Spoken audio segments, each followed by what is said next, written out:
ভেটকি, যার জন্য ভেটকি মাছটাকে নুন, হলুদ, একটু লঙ্কার গুঁড়ো আর তেল দিয়ে মাখিয়ে রেখে যে ভাজা করছি, তারপরে আসছি পরে দেওয়া হয়ে গেছে।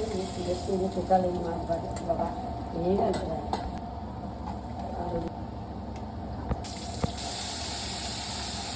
ছোট্ট একটা পেঁয়াজ,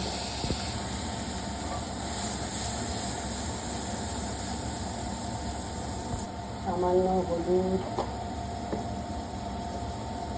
একটু কাশ্মীরি লঙ্কার গুঁড়ো, একটু ঝাল লঙ্কার গুঁড়ো, পরিমাণ মতো লবণ,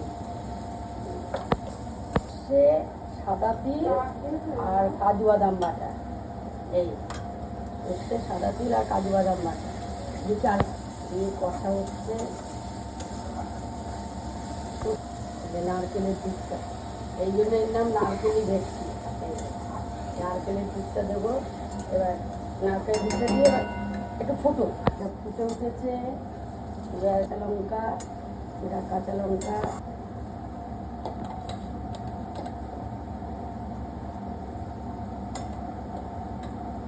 আমি কেটে দেবো এটা। তেল